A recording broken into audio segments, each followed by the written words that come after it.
especially here in the middle. So you decide to pick the habit. How do you imagine you'll feel the first afternoon walking past the cafeteria without indulging? Odds are you will either eat just one more cookie or you'll go home in a very grumpy mood. Kicking a bad habit is hard because you develop a craving for the reward at the end of the habit. And this craving is very important. Research from the 1990s, conducted by the neuroscientist Schultz, shows how this works at the level of the brain. Schultz was studying the brain activity of a Macau monkey named Julio. And he was learning various tasks in the laboratory. In one experiment, Julio was placed in a chair in front of a screen. Whenever some colored shapes were shown on the screen, Julio's task was to pull a lever.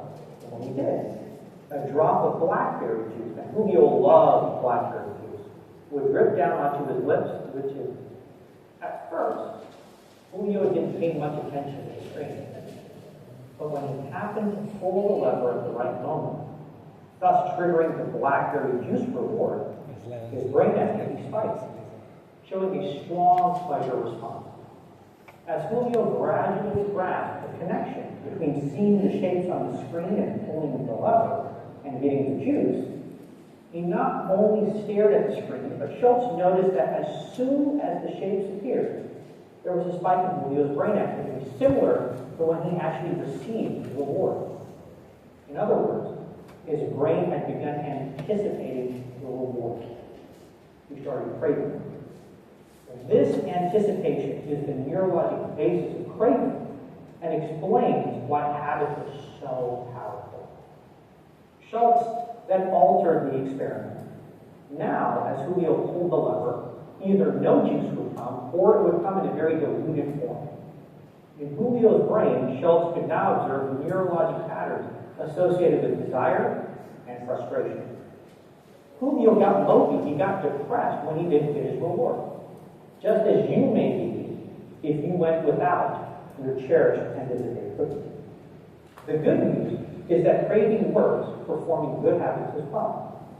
For instance, a 2002 study from the New Mexico State University showed that people who managed to exercise habitually actually crave something from the exercise. And that could be the endorphin rush in the brain, the sense of accomplishment that they would feel at the end of their workout, or they would allow themselves a treat once they finish. This craving is what solidifies the habit. Cues and rewards alone are not enough. Given the power of habits, it should come as no surprise that companies work very hard to understand and create such cravings in consumers. A pioneer in this tactic is Claude Hopkins. Many of us don't know who he is, but he was the man who popularized Pepsodent toothpaste in the early 1900s when countless other toothpaste brands failed. So what was his secret? He provided a reward that created craving, namely the cool tingling sensation that we've come to expect toothpaste to have.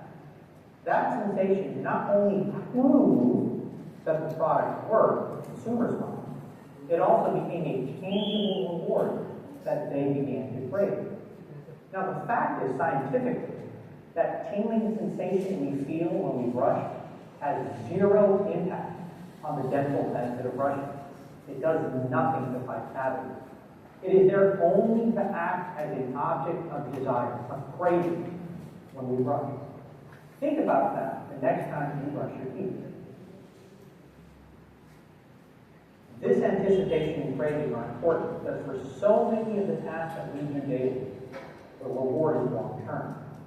When we eat better and exercise, we don't lose weight immediately. We don't develop a muscular body like we do in movies. Our physique and health only improve years down the road. By saving a little bit more every month than we spend, we don't become rich overnight. But doing so over a lifetime, dozens of well. To change a habit, we need to substitute the routine for another and believe in the change. As anyone trying to give up cigarettes will tell you, when the craving for nicotine hits, hard to ignore. That's why the golden rule for quitting any habit is this. Don't try to resist the craving. Redirect it. In other words, you should keep the same cues and the same reward, but change the routine, the action that occurs as a result of the craving.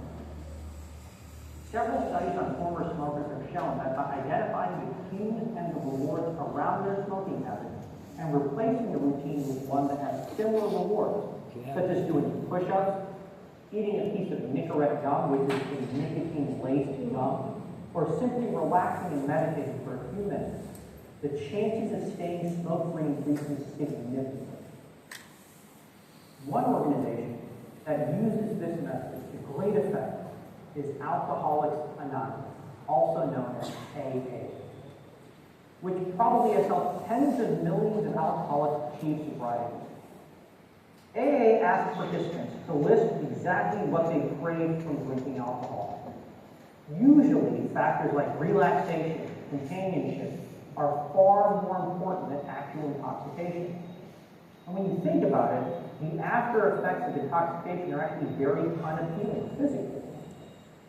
AA then provides new routines that address those cravings, such as going to meetings and talking to sponsors for companionship. The idea is to replace drinking with something less harmful.